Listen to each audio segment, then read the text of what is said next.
Hello అందరికీ. Good morning. అందరూ ఎలా ఉన్నారు? Welcome to ASK kitchen life style. అబ్బా! ఎంత ప్రశాంతంగా అనిపిస్తుందో కిచెన్‌ని చూస్తుంటే.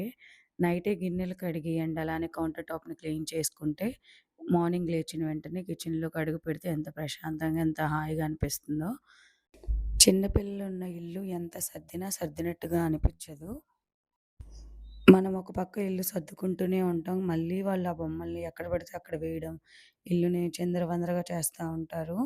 పిల్లలు మెలకువగా ఉన్నప్పుడే మనం కిచెన్‌లో గిన్నెలు గాని, అండ్ అలానే కౌంటర్ టాప్ కానీ క్లీన్ చేసి పెట్టుకుంటే, ఉదయం మనకి హడావుడిగా ఉండదు. ఎందుకంటే పిల్లల్ని స్కూలుకి పంపించాలి అండ్ అలానే హస్బెండ్‌ని ఆఫీస్‌కి పంపించాలి అంటే మల్టిపుల్ పనులుంటాయి. వాళ్ళకి టిఫిన్ పెట్టాలి, అలానే అన్నం, కూరలు వండాలి, టీలు ఇవన్నీ చాలా పనులుంటాయి.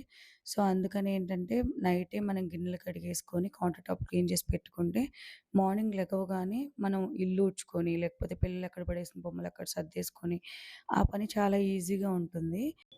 ఒకవేళ ఒక్కరోజు నెగ్లెక్ట్ చేసి, పోనీలే తెల్లారి ఈ పని చేసుకుందాం అనుకుని పడుకున్నామంటే, నెక్స్ట్ డే మనకి చుక్కలు కనిపిస్తాయి. అంటే ఏ పని చేయాలో మనకి అర్థం కాదు. ఎందుకంటే పిల్లలకి స్కూల్ టైమ్ అవుతుంది, హస్బెండ్‌కి ఆఫీస్ టైమ్ అవుతుంది.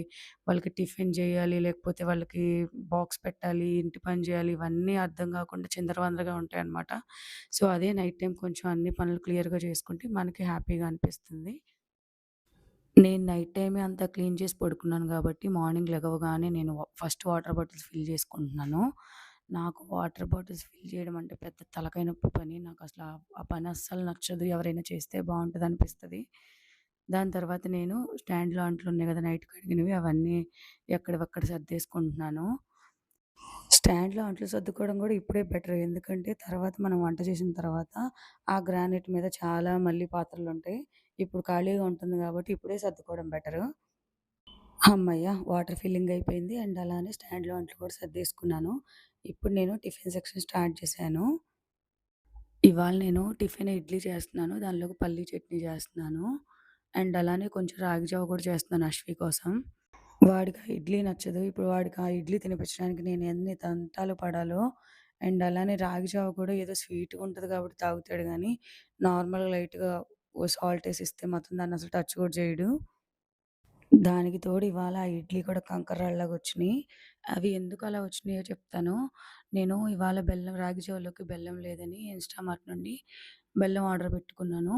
అంటే 200 అబోవ్ చేస్తే రూ. 1కి కొన్ని ఐటెమ్స్ వస్తున్నాయని చెప్పేసుంది. సో, నేనేం చేశాను 200కి షాప్ చేసిన తర్వాత రూ. 1కి నేను ఈ ఇడ్లీ, దోస బ్యాటర్ పిండి తీసుకున్నాను. నేనెప్పుడు బయట పిండి ఎప్పుడు ట్రై చేయలేదు. పోన్లే ఒకసారి ట్రై చేద్దామని తీసుకున్నాను. అదే నేను చేసిన పెద్ద తప్పు. అంటే నాకు బ్యాటర్ చూడగానే అర్థమైంది. ఇడ్లీ వేస్తున్నప్పుడు ఏంటి ఇంత పల్చగా ఉంది అనుకున్నాను. పోన్లే ఇడ్లీ స్మూత్ వస్తాయిలే అనుకోని వేశాను. అంటే అవి నిజంగా చెప్పాలంటే చాలా రాళ్ళలాగా వచ్చినాయన్నమాట. ఇంక జీవితంలో ఏ రోజు నేను ఇట్లా పిండ్లు బయట నుంచి ఆర్డర్ చేయను. నేను ఇంట్లో చేసుకున్న పిండితో వేస్తేనే చాలా స్మూత్‌గా వస్తాయి ఇడ్లీ.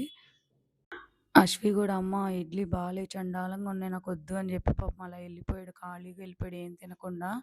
నాకైతే చాలా బాధేసింది. మీరెప్పుడైనా ఈ సిట్యుయేషన్‌ని ఇలా ఫేస్ చేసారా? ఇడ్లీ కంకర్రాల్లాగా రావడం. ఒకవేళ ఫేస్ చేస్తే నాకు కామెంట్ బాక్స్‌లో కామెంట్ జేయండి.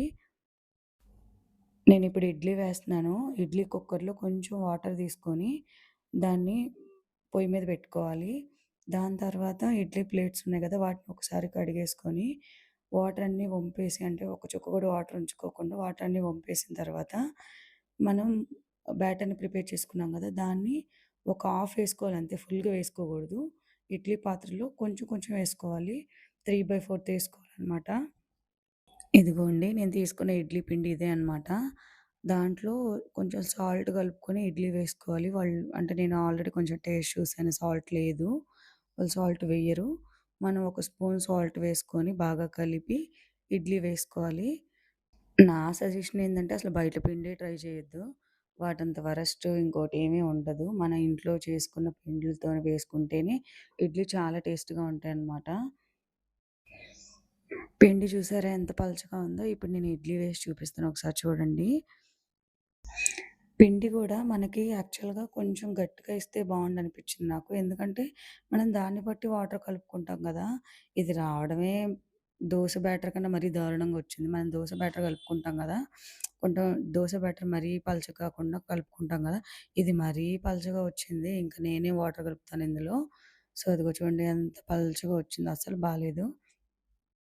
అందుకని ఏ విషయంలో కూడా కకృతి అనేది పడకూడదు. రూపాయికొస్తుందని అసలు తీసుకోకూడదు. ఇంక ఇడ్లీ వేయడం గూడా అయిపోయింది. కరెక్ట్‌గా పిండి 4 ప్లేట్స్‌కొచ్చింది.